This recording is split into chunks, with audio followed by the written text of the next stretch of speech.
Mr. Rutland, the noble Muslim who worships Allah and will go to heaven, does God leave him unregenerate and spiritually dead in this life?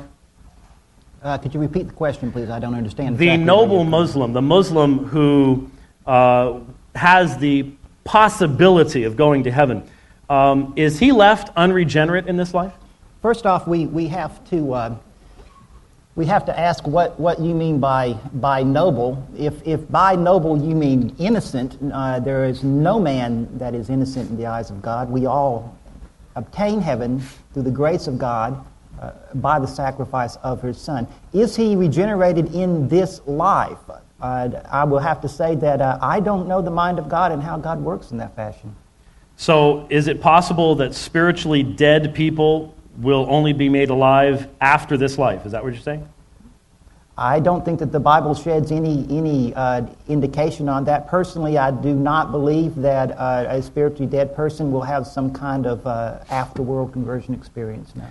So if you don't know if the man's spiritually alive, that means that all the descriptions we have in 841, 1260 about seeking truth, doing the will of God, this is done by men who are spiritually dead, right?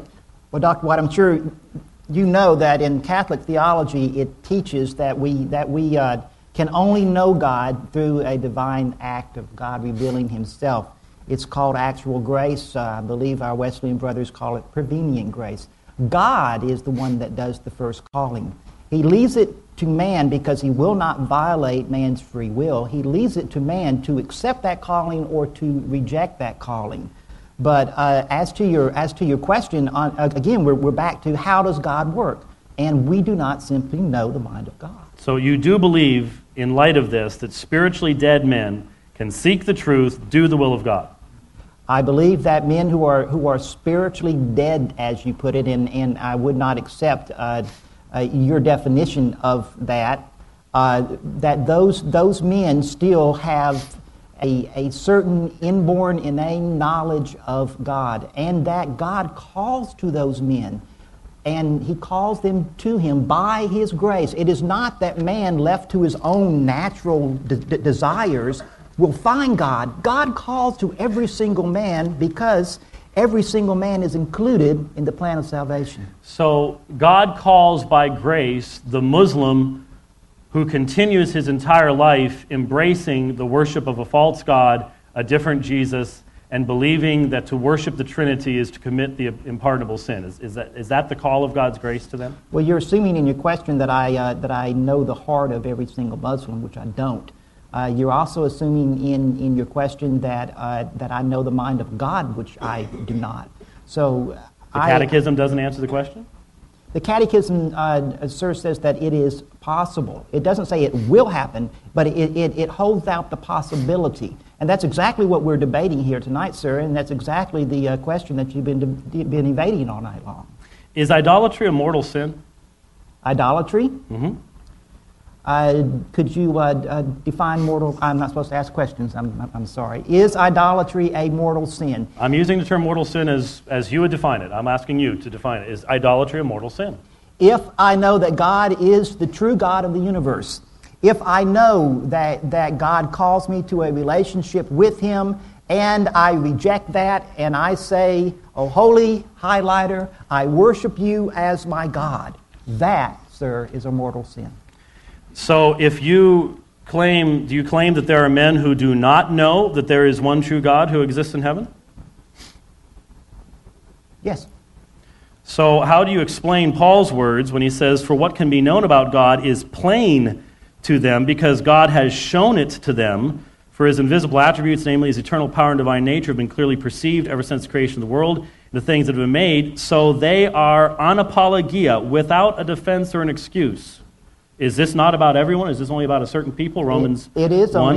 It is only about a certain people, because a baby that dies in infancy does not know that there is a God in heaven. A man who is in a coma all of his life, or is severely mentally disabled, does not know there is a God in heaven. So obviously Paul is speaking of people that have a functioning awareness of the world about them. But that wasn't the question that you asked me, Dr. White. Okay. Well, section 841 and 1260 makes the exact same assumption that you just did. that is, it's not talking about infants, and it's not talking about those without the mental capacity, then I bring you back to the same question. In the context of sections 841 and 1260, is there any of those individuals that do not know that the true God exists? In a rudimentary form, I would say no. Okay, so then you would agree that this is descriptive of the same people we see in 841 and 1260 when it says they are suppressing, verse 18 says they are suppressing the truth. Is that not descriptive of everyone who is under discussion in 841 and 1260? No, it's not of everyone, because we don't have knowledge that everyone is suppressing the truth. So, Romans 1, 18 through 20 is not about all people other than infants and those lacking mental capacity. It's only about a specific group. I would say that mankind who has an awareness of God knows the rudimentary things of God, because when we see the things in nature, we realize that there is a creator. Now, that is a very basic and rudimentary thing, but that's what St. Paul is speaking of, and it's that very spark which God uses then to call that man to him in an act of grace. Actually, does it not say that they are without an excuse? Where is the word grace in Romans 1, anywhere in Romans 1, a spark of grace? Could you show me where you just got your statement that this is the spark that God uses to call them in grace? Where do you get that from the text? Well, what Paul is pointing out there, sir, is he's objecting to the person that says, well, I never knew there was a God, so therefore God can't judge me. That's the context that Paul's using there. And so in that context, all men know there is a God. When we stand before God, we will not have the opportunity to say, God, I didn't know that you existed, therefore I stand redeemed in front of you.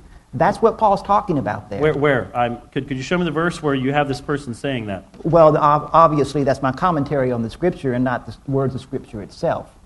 But commentaries can normally tell you where in the passage they're commenting on. So where in verse 18, for example, for the wrath of God is revealed from heaven against all ungodliness and unrighteousness of men who by their unrighteousness suppress the truth. Who doesn't that include? Who is not by their unrighteousness suppressing the truth of God? Okay, the normative state of man is exactly as you just described there. I would agree. So, the Muslim described in section 841, who together with us adores God. Do you believe that Muslims adore God? Their understanding of God, yes. Is that what section 841 says? When it says, and together with us they adore the one merciful God, mankind's judge on the last day. Is it your understanding that the Catechism is saying it's their understanding, or are the words fairly clear here? Well, the Muslims do believe that there is one God that will judge all on the last day. That's what the Catechism is pointing out.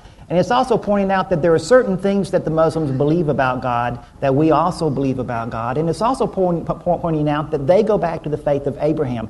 It is not saying, as you are trying to suggest, that everything they believe about God is correct, nor is it saying, as you are trying to suggest, that there's anything within their religion that can save. Mr. Rutland, I haven't suggested either one. It simply says, and together with us they adore the one merciful God. Are you saying that means together with us they adore a different merciful God than we adore? No, they acknowledge the same God that we acknowledge. Do they? Sir, can I finish your question, please?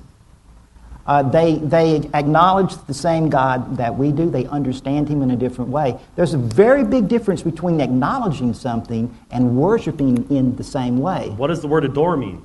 The word adore means to hold in high respect. But we're not trying to parallel Muslim worship with Christian worship. That is not what the Catechism is trying to say. Then why does it say together with us? Because we both have a one true God that we worship. We are all monotheists. That's all the Catechism is trying to point out.